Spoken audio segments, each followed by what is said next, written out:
자, 다음에 이제 법학과 하겠습니다. 법학과는 제가 했었죠. 법학사 학위가 있습니다. 이거 글쓰기 했고, 헌법 논증 이론입니다. 헌법 논증 이론. 별지를 참고하래요. 과제명, 다음과 같은 가상적 사례에서 A법 제15조가 국가 중립성 원리에 위반되는지 여부를 표준 목차에 따라 표준 목차에서 제시된 논점 및 쟁점을 누락하지 않고 서술하는 논증을 전개하여 논하시오. 사실 저는 헌법 논증 이론은 배우지 않았습니다. 자, 형성평가를 위하여 순차대로 강의를 어디까지 시청하였는지 상관없이 본 중간까지 작성을 위해 먼저 교과서 15강의 강의를 시청하고 교과서를 읽어 해당 내용을 이해한 다음 과제를 작성하십시오. 대부분 이렇게 하면 돼요. 대부분 이렇게 과제를 했습니다. 저도 그동안에. 가상적 사례에서 여기 가상적 사례에서 15조가 여기 있는 15조가 국가 중립성에 위반되는지 여부를 서술하는 거예요. 그죠? 서술하고 이게 논증하는 거예요. 주제가 뭐냐면은 국가 중립성 원리에 위반되는지 여부를 논증하시오 이거거든요. 자, 국가 중립성 원리 이걸 알아야 되겠죠. 국가 중립성 원리가 뭔지를 일단 알아야 되고 여기 A법 15조는 여기서 제시를 하고 있기 때문에 상관이 없는 거고요. 그 다음에 자 표준 목차에 따라서 표준 목차 여기 있네요. 그죠? 표준 목차 서론, 본론, 그 다음에 결론 이렇게 본론이 2, 3, 4 단원 이게 본론이 되는 거죠. 아주 친절하게 표준 목차를 제시를 해줬어요. 이게 얼마나 편합니까? 그죠? 그럼 여기에 맞춰가지고 글을 써주면 되겠죠. 그렇게 뭐 어렵지는 않은 것 같아요. 막상 문제를 보면은 어려운 것 같은데 이거를 하나하나 좀 풀어서 보면은 얼마든지 편하게 해결을 할 수 있겠다. 그렇게 예상을 해볼 수가 있습니다. 그리고 표준 목차에서 제시된 논점 및 쟁점을 누락하지 않고 여기서 이런 것들 예? 여기 논점이란 말이죠. 이게 행위가 불허하는 것인지 아닌지 그것이 논점이 된다는 거예요. 행위를 불허하는 것인지 아닌지 이런 것에 대해서 이제 쓰라는 얘기겠죠. 그래서 하나하나 잘 따라가 보면은 어렵지 않을 것 같습니다. 그래도 한번 읽어볼게요. 가상적 사례 어떤 법률안이 국회에서 첨예하고 격렬한 찬반 토론의 대상이 되었다. 법률안이 토론의 대상이 되었다는 거예요. 국회에서 첨예하고 격렬한 이거는 사실 없어도 되는 겁니다. 그죠? 찬반 여기까지도 없어도 돼요, 사실. 이게 중간에 좀 어떻게 보면은 불필요한 말들이 많이 들어가서 이게 이해하기가 좀 어려울 수도 있는데 이렇게 간단하게 이렇게 보면 됩니다. 어떤 법률안이 토론의 대상이 되었다는 거예요. 그러면 이해가 딱 되잖아요. 그죠? 네, 결국에 그 법률안은 당시 다수당이었던 여당에 의해 가결되고 법률로 공포되었다. 이하 이 법률은 A법이라고 칭한다. 비록 법률로 제정되긴 했지만 이 법률에 대해 반대하는 국민들이 여전히 많았다. 다수당은 입법 과정에서 이 법률의 반대 의견이 만만치 않았기 때문에 이후 A법의 핵심 내용이 개정되거나 아예 폐지될 위험이 상당하다는 점을 인식하였다. 그래서 그런 위험을 줄이기 위해 A법 제15조의 다음과 같은 내용을 규정하였다. 자, 이게 다시 얘기하면, 다수당이 법률을 만들었는데, 이 법이 폐지될 위험이 있어가지고, 새로운 내용을 규정했다는 거예요. 왜? 폐지를 안 시키기 위해서.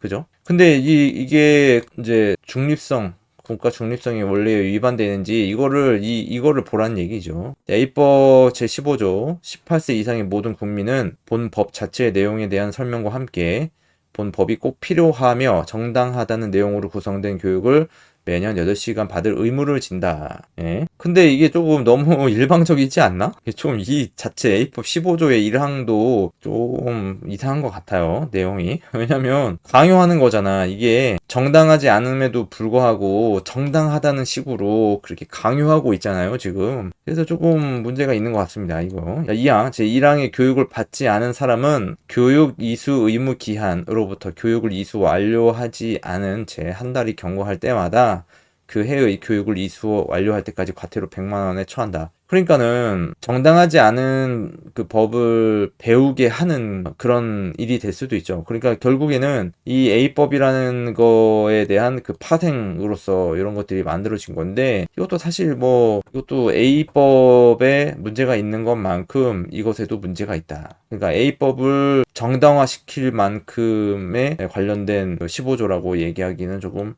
어려워 보여요, 상식적으로. 자, 그래서 A법 제15조의 위헌 여부에 대하여도 입법 과정에서도 격렬한 토론이 있었다. A법의 개정이나 폐지를 주장하는 사람들에게 정치적으로 불리한 편향적인 결과를 가져오는 조항이어서 평등 원칙 위반이라는 비판이 제기되었던 것이다. 그러나 법률안에 찬성표를 던진 다수당의 국회의원들과 이들을 지지하는 국민들은 A법은 국민의 행위를 직접 규제하는 법률이다. 그래서 이 법률을 준수하고자 하는 국민의 태도가 법률의 효과적 시행에 결정적이다. A법이 꼭 필요하며 정당하다는 내용을 국민 스스로 이해하고 있어야 A법을 성실히 준수하고자 하는 태도가 생긴다.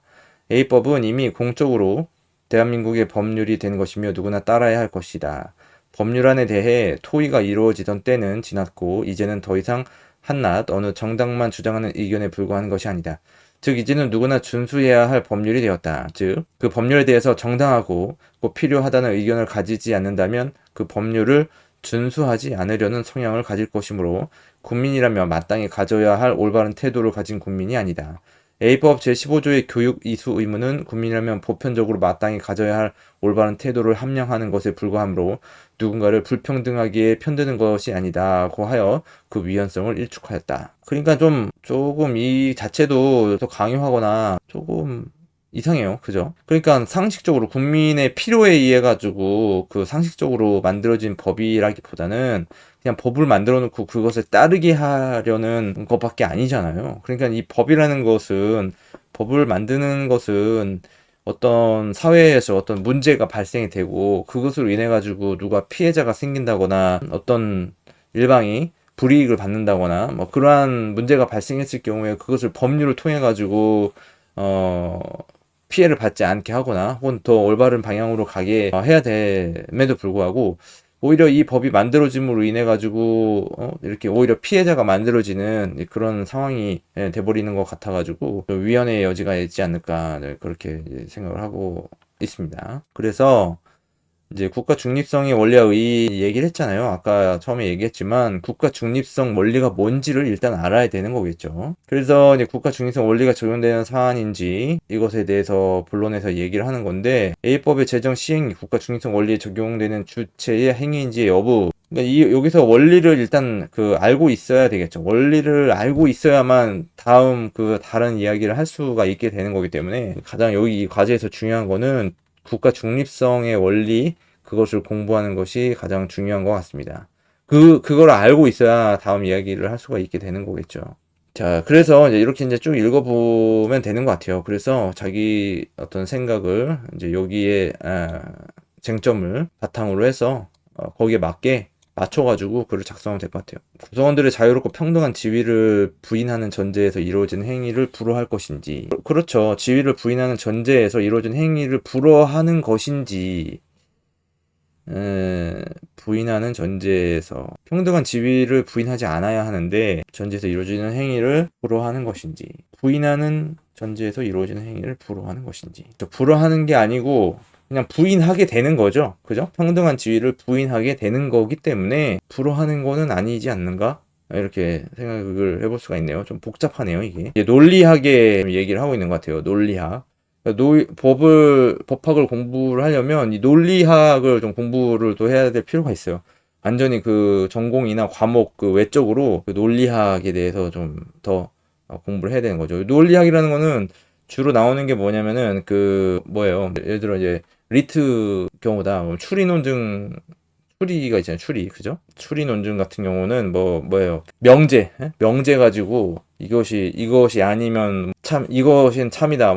이게 아닌 경우에 거짓이다. 막 이런 것들. 참의 참은 거짓의 거짓은 참이고 막 그런 얘기들이 있어요. 그런 얘기 지금 나오고 있는데 이게 공식처럼 또 정해져 있는 거라서 그거를 또 알아야 되는데 아마 이제 법학과에서도 그게 있을 거예요.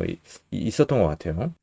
근데 요거를 한번 작성을 해보면 될 것 같습니다. 자, 이렇게 해가지고 요거 이제 읽어보면 될 것 같아요. 굉장히 문제가 너무 많은데, 읽는 것도, 과제를 이해하는 것도 참 어렵네요. 쓰는 게 문제가 아니라, 읽어서 이해하는 게 더 문제인 것 같아요. 자, 다음, 이제 국제인권법입니다. 원래 이제 법학과가 그래요. 법학과가 조금, 이런 점들이 있어요. 굉장히, 그 논리적인 글쓰기를 좀 요구를 많이 하죠. 논하시오. 아니, 어떻게 법학사 했는지 모르겠네. 자, 최근 인공지능 및 인공지능 알고리즘 시스템이 비약적으로 발전함에 따라서 그 활용, 영역과 범위가 행정, 의료 서비스, 교육, 법률 등 사회 전 분야로 확대되어 생활의 편의를 높여주고 있으나 반면에 인공지능 결정의 불확실성, 인지적 한계 문제 등 기술적 관리적 한계로 인해 발생하는 인권 침해적이고 민주주의에 역행하는 문제들도 드러나고 있다. 자, 그래서 인공지능 기술의 발전이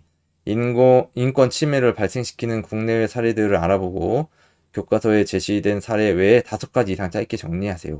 인공지능 기술의 발전이 인권 침해를 발생시키는 국내 사례들 조사하면 되겠고요. 그 다음에 인공지능과 민주주의의 관계에 대해 관련 논문 등을 참고하여 간략하게 정리하고 인공지능의 이러한 위험성과 한계를 통제하기 위해 또 시행되고 있는 국내적, 국제적 제도, 원칙, 정책 및 법률 등을 정리하면서 본인의 생각을 밝히시오. 자, 이렇게 나와 있는데요. 어쨌든 이 사례를 조사하는 거고, 그래서 제가 뭘 예를 들어 좀 얘기하기가 좀 그래요. 그러니까 뭐 예를 들면은 요즘에 이제 그런 게 있어요. 요즘에 그 목소리 해주는 거 있잖아요.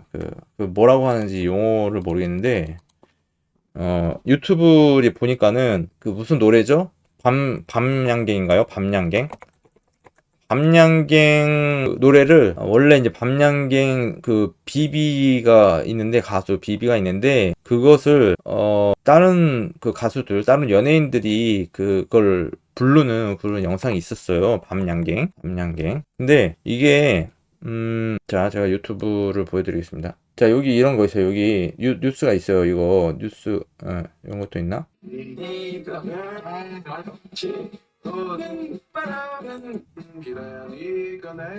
이게 이제 박명수가 이렇게 목소리가 나오잖아요. 박명수 목소리처럼 들리는데 이게 당사자도 깜짝 놀랐습니다. 이렇게 나오잖아요. 들어본 당사자들도 깜짝 놀랐습니다. 이런 얘기가 나와요. 그죠? 그러니까 이게 뭐냐면 딥러닝 그를 이용해 가지고 딥보이스 그죠? 딥보이스라는 그 기술력이 있다는 거예요.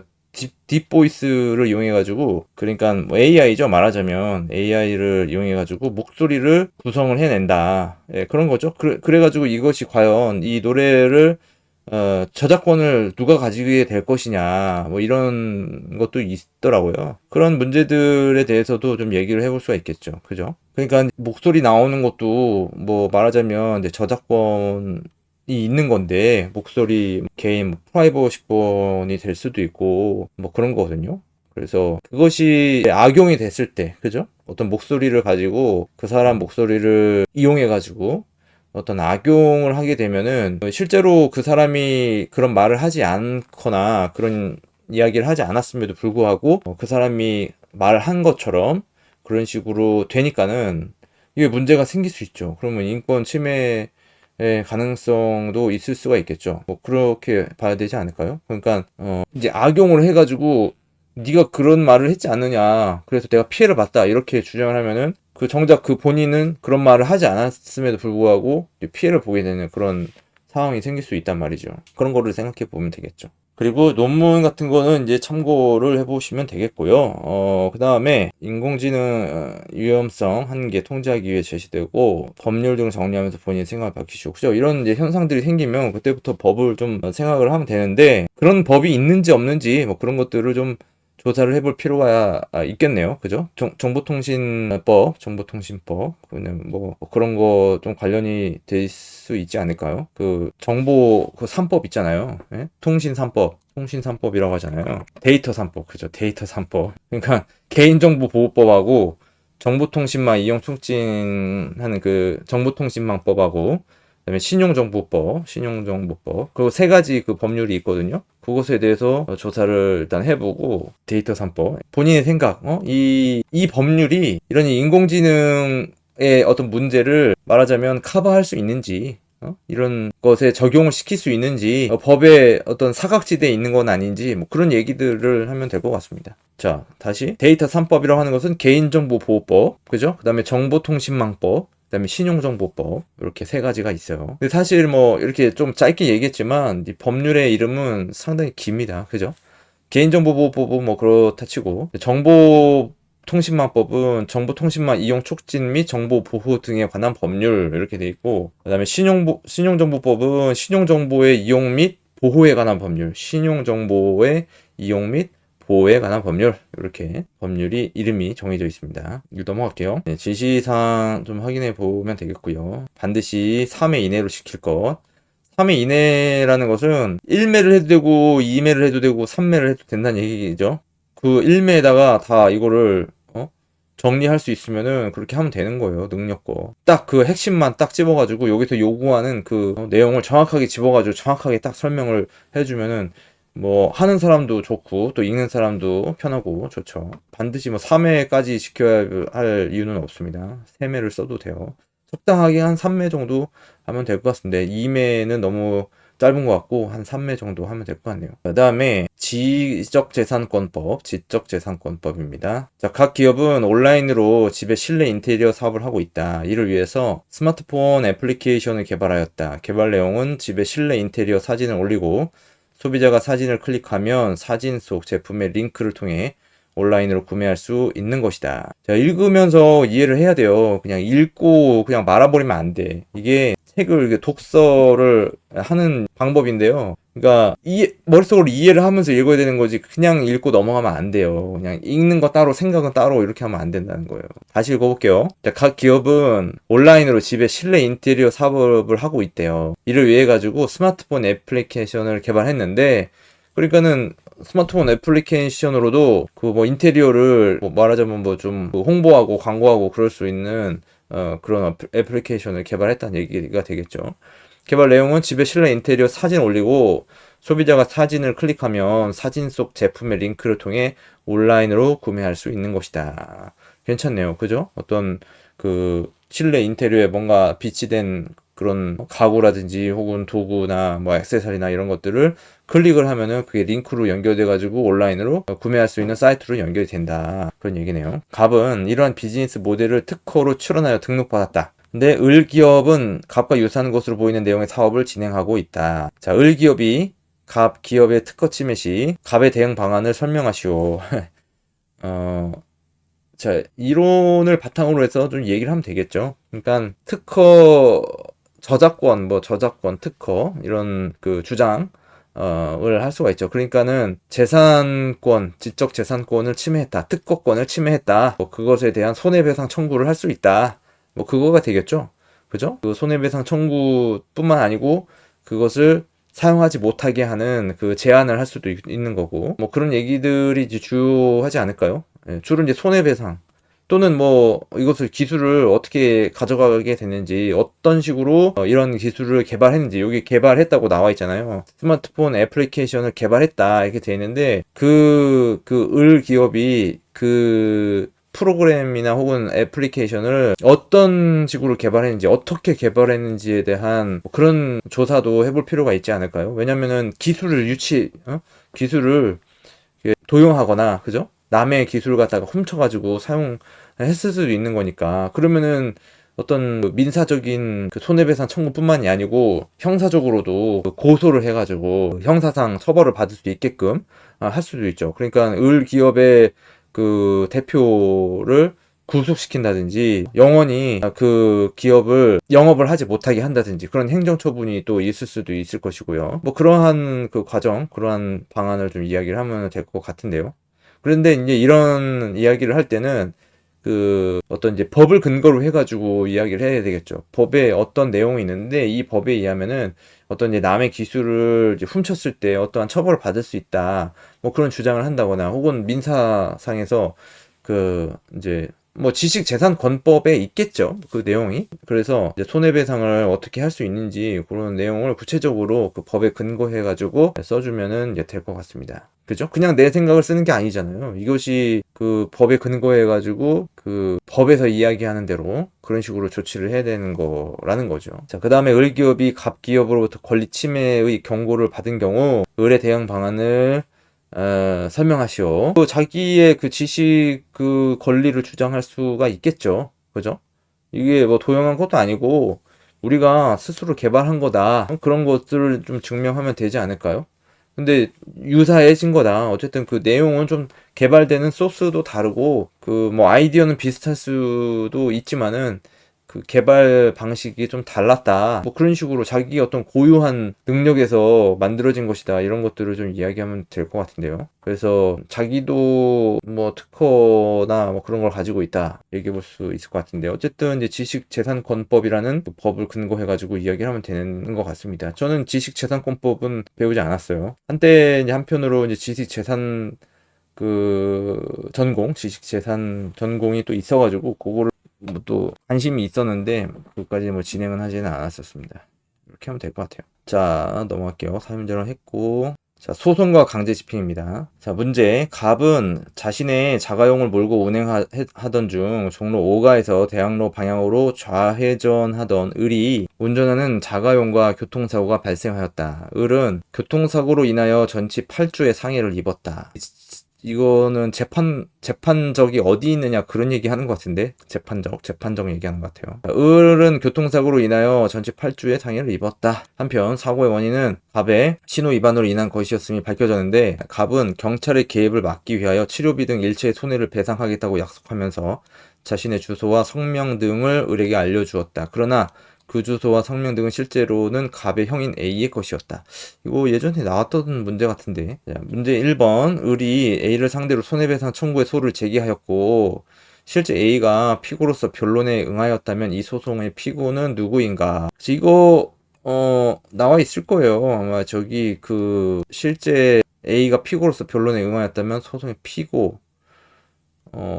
피고는 A가 되는 거 아니겠어요? 우리 A를 상대로 청구 소를 제기하였다. 이거 했던 것 같은데, 예전에. 봤던 것 같은데, 제가 했던 건 아니네요. 자기의 그 법에 근거해가지고 그 내용을 쓰면 될 것 같아요. 그게 어렵지는 않은 것 같습니다. 글을 쓰는 거는 어렵지는 않고요. 점수를 만점을 받느냐, 안 받느냐, 네, 그게 문제인 것 같아요. 자, 을은 방송통신대학교 법학과에 재학 중인 친구 B에게 이 사고와 관련된 상담을 진행하였는데 친구 B가 아무리 설명을 해주어도 전혀 이해를 하지 못하고 있다. B는 답답한 마음에 자신이 대신 소송을 수행해 주겠다고 하였다. B가 갑을 상대로 손해배상 청구의 소를 제기하자면 이 소송의 원고는 누구인가? 이거는 뭐 대리인이 할 수 있는 거니까, 그죠? 어차피 변호인이 하는 거니까, 변호인이 할 수 있는 거니까 그냥 원고는 그 을 측이 되는 거죠. 을 측이 되는 거죠. 그거를 왜 그 을이 되는지 내가 을이라고 얘기를 했잖아요. 왜 을이 되는지 그것에 대해서 그 논리적인 근거를 제시를 하면서 설명을 하면 되겠죠. 자, 그러면은 이제 분량이 있을 겁니다. 이거 분량. 그러니까 뭐 학설 뭐 이런 거 참고해가지고 기본 개념에 대한 정확한 이해 적용이 돼 있는지 중점적으로 살펴볼 거. 문제는 뭐 좀 간단한 것 같은데 왜 그거를 그렇게 해야 되는지에 대한 기본적인 개념을 좀 적용을 시켜가지고 이야기를 하는 게 중요한 과제인 것 같습니다. 저처럼 이렇게 간단하게 설명하면 안 되는 것 같아요. 저도 이거 예전에 이거와 비슷한 거예요. 그러니까 보면 뭐 사고가 났는데 예를 들어 뭐 하고 가다가 뭐 주소지가 뭐 서울인데 부산에서 사고가 났다. 그러면은 그 소송을 제기할 때 그 어느 법원에서 재판을 해야 되는가 막 그런 문제 있었어요. 왜 거기서 해야 되는지 뭐 그런 것에 대한 그 주장 근거 이런 걸 제시를 해야 되는데 제 뭐 결과는 뭐 30점을 받지는 못했지만 저도 뭐 그냥 뭐 써놓고 보면은 이게 도대체 뭔 소린가 뭐 그런 생각이 들기도 합니다. 그런 식으로 이제 법을 논쟁하는 것은 쉬운 건 아닌 것 같아요. 중요한 거는 이제 다른 사람이, 이 글을 읽는 사람이 글을 좀 편하게 읽을 수 있게끔 하는 거, 그런 게 중요한 것 같아요. 뭐 어려운 뭐 법률 용어를 써가면서 복잡하게 이야기를 쓸 필요 없이 간단하게 아주 쉽게 그냥 옆 사람한테, 친구한테 이야기하듯이 그런 식으로 글을 작성해주면 좀 더 수월하지 않을까, 수월하게 점수를 받지 않을까, 그런 말씀을 드립니다. 넘어갈게요. 그 다음에 부동산 법제. 자, 갑은 2020년 5월 1일부터 주민등록을 마친 후 거주하고 있던 자신의 소유의 Y주택, 경기도 용인시 소재를 2022년 5월 10일에 을에게 4억 원에 매도하면서 이를 다시 임대차 보증금 1억 5천만 원, 임대차 기간 2년 하여 거주하기로 약정하였다. 이후 을은 2022년 5월 15일에 자신의 명의로 소유권 이전 등기를 격려한 후 병으로부터 3억 원을 빌리면서 2022년 5월 15일에 병 명의로 근저당권 등기를 격려해 주었다. 그런데 을이 차용금 3억 원을 변제하지 못하자 2024년 5월 15일 병은 근저당권의 기한 경매를 신청하였고 경매 절차가 진행되어 2024년 5월 22일 A에게 낙찰되었다. 차용금에 대한 이자 및 손해배상과 경매 비용은 논외로 함. 자, 갑이 자신의 임차권으로 A에게 대항할 수 있는지에 대해 설명하시오. 예, 뭐, 설명이 됩니다. 임차권이라는 것은, 이제, 내가 가지고 있는 거 아니에요. 뭔가, 그 대가를 지불하고, 그것을 뭐, 일시적으로 소유하면서 내가 그것을 가지고 있는 거잖아요. 근데, 이제, A가 다른 사람이잖아요. 3자잖아요. 그죠? 낙찰됐으니까, 갑을, 근데 이제 그쵸. 가질 수 있다고 봐야 되는 거죠. 굉장히 이제 복잡하죠, 이게. 그죠? 또 읽어보면은 이거를 주장하지 못할 수도 뭐 있을 것 같기도 하고 그렇습니다. 그죠? 그러니까, 뭐 이런 것도 있잖아요. 구상권이라는 것도 있잖아요. 그러니까는, 결국에는 이제 을에게 그것을 받아야 될 수도 있지 않나. 그러니까 A가 이거를 알고 있었느냐, 모르고 있었느냐, 그것도 좀 중요한 것 같고, 그런 좀 각각의 입장에 대해서 좀 조사를 해봐야 돼요. 각각의 입장. 그러니까 갑의 입장에서도 생각해보고, 을의 입장에서도 생각해보고, A의 입장에서도 이제 생각을 해보고, 이제 그런 건데, 그러니까 이제 이 A가 을한테 차용을 해주면서, 이 을이 갑에게 이거를 임대를 해줬다는 것을 알고 있었느냐, 모르고 있었느냐, 뭐 그런 얘기를 좀 해볼 필요가 있지 않을까요? 알고 있었다면은, 갑이 그 임차권을 주장할 수 있을 가능성이 좀 있는 것이고, 몰랐다면은 이제 그 임차권을 주장하기가 좀 힘들고, 그 구상권으로 해야 되지 않을까. 소유하지 못하는 거죠. 그러니까는 결국에는 이제 임대를 할 때 보증금 1억 5천만 원을 이 을한테 줬잖아요. 그렇다고 그거를 A한테 받을 수 있는 상황이 아닌 거니까. 그렇지. 그러면은 그거를 이제 받아서 나가야 되는데, 그러면 이제 그것도 사실 넘어오는 거긴 한데. 그러니까는 이런 거죠. 쉽게 얘기해가지고 내가 뭐 전세를 살든 월세를 살든 어디 살고 있어요. 그 집주인이 바뀌어도 어느 정도 계약을 유지할 수 있잖아요. 그죠? 그냥 그것까지 다 이제 떠넘기는 거니까. 예를 들어, 다가구 주택이다. 다가구 주택, 뭐, 임대업을 하는 거죠. 그러니까 다가구 주택을 산다. 그러면 거기 뭐 세입자가 있을 거 아니에요, 이미. 그럼 그것도 다 같이 가져가는 거니까. 그러면은 임차권을 주장할 수도 뭐 있을 수 있겠네요. 그죠? 세입자도 다 같이 가는 거니까 어차피 그런 얘기들을 글로써 이제 풀어내면 될 것 같아요. 뭐 저는 뭐 이런 식으로만 얘기해 줄 수 있는 겁니다. 그러니까 이렇게 방향을 생각할 수 있는 그런 방향을 좀 제시를 해주면은 여러분들이 참고해가지고 그런 식으로 좀 생각을 해보고, 저하고 또 다른 생각이 있다면 또 다른 식으로 설명을 해도 될 것이고, 그렇게 하면 될 것 같아요. 네, 문제 2번. 위 Y주택이 3억 5천만 원에 낙찰되었다고 할 경우에 갑의 배당 요구를 전제로 경매대금 3억 5천만 원은 누구에게 얼마씩 배당되는지에 대해 설명하시오. 네, 이것도 뭐 약간 이제 법률에 근거해가지고 좀 논리적으로 쓰기를 하면 될 것 같아요. Y주택이 3억 5천만 원, 3억이었잖아요. 아까 전에. 3억을 빌려가지고 근저당권 등기를 격려해 주었다. 근데 원래 가격이 뭐 시가격은 상관없나? 보증금 이것만 있으면 되나요? 차용금에 대한 이자 및 손해배상과 경매 비용은 논외로 함. 자, 경매대금 3억 5천만 원이잖아요. 그러니까 A에게 낙찰되었다. 3억 5천만 원에 낙찰되었다. 그러니까 3억 원을 빌렸는데 변제하지 못하자 3억 5천만 원을 받았잖아요. 그죠? 결국에 3억 5천에 낙찰되면 3억 5천을 받은 건데, 그러면은 이제 을에게 이런 소유권이나 없는 거죠. 그게 갑이나 을에게 소유권이 없다. 이거는 하여튼 뭐 봐야 될 것 같아요. 이거는 정확하게 지금 이렇게 설명을 하기가 좀 어렵습니다. 이것도 교재 그 법률에 근거해 가지고 이렇게 됐을 때 얼마씩 배당이 되는지 그것에 대해서 좀 이론을 참고해 가지고 봐야 될 것 같아요. 넘어갈게요. 자, 이 포인트가 있네요. 이거 2024년 현행법과 시행령에 의할 것. 자, 이렇게 해 가지고 오늘 이번 시간은 여기까지 하도록 하겠습니다. 두 개 일본 학과하고 법학과 두 개 학과를 했고요.